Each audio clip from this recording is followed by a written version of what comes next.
পৃথিবী থেকে অন্য গ্রহে যাওয়ার ইচ্ছে মানুষের বহুদিনের। সেই সঙ্গে কিভাবে গ্রহে মানুষের স্থায়ী বসবাস শুরু করা যায় সেটা নিয়ে চর্চা এখনও চলমান। গ্রহে বাস করা যায় ঠিক এমনই এক প্রকল্প নিয়ে এসেছেন সরকারি বিজ্ঞান কলেজের শিক্ষার্থীরা। এমন প্রকল্প প্রস্তাবনায় নাসা থেকেও পেয়েছেন স্বীকৃতি।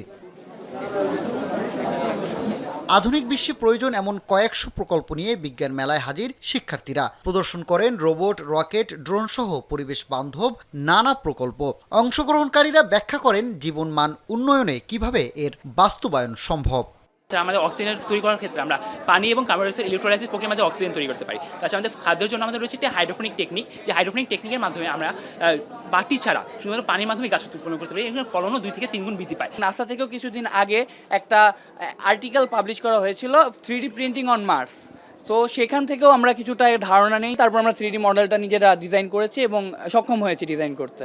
বিজ্ঞান মেলায় আধুনিক সব প্রকল্প দেখতে সকাল থেকেই ভিড় করেন দর্শনার্থীরা। প্রযুক্তি আসক্ত প্রজন্মকে সামনের দিকে এগিয়ে নিতে এই ধরনের আয়োজন গুরুত্বপূর্ণ ভূমিকা রাখবে বলে মনে করেন তারা।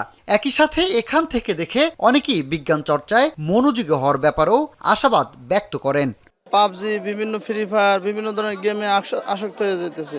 তাহলে প্রযুক্তি অনুযায়ী বিভিন্ন সে প্রযুক্তির যে সঠিক ইউটিলাইজ, এইসব মেলা থেকে ফিউচার যে নেক্সট জেনারেশনটা তারা এটা থেকে স্বাবলম্বী হবে। আমি আগে যতটুকু জানতাম বা বুঝতাম যে আমি কতটুকু পারি, এখন এখানে আসি জিনিসটা করতে পারতেছি, অন্যের সাথে কম্পেয়ার করতে পারতেছি যে আমি আসলে কতটুকু জানি। এই মেলা দেখে আমার খুব ইন্সপিরেশন আসছে যে আমি একসময় বিজ্ঞানী হব, বিজ্ঞান নিয়ে কাজ করব। মূলত দেশের আগামী প্রজন্মকে বিজ্ঞান মনস্ক করার লক্ষ্যে এই ধরনের উদ্যোগ নেওয়া হয়েছে বলে দাবি করেন আয়োজকরা।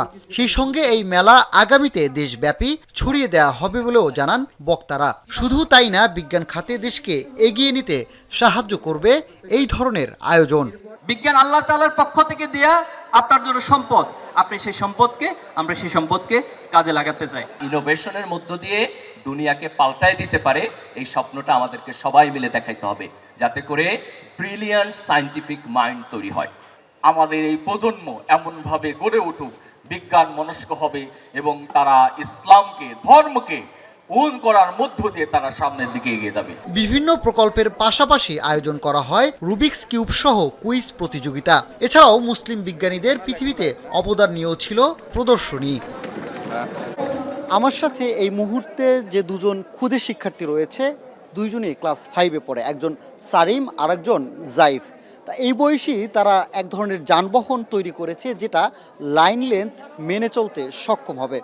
তাদের এই ধরনের ইনোভেশন হয়তো এদেশের আগামী প্রজন্মকে আরও বেশি অনুপ্রাণিত করবে। তাদের হাত ধরেই হয়তো বাংলাদেশ বিজ্ঞান খাতে ভবিষ্যতে আরও এগিয়ে যাবে। সানিম, রিধা, এখন, ঢাকা।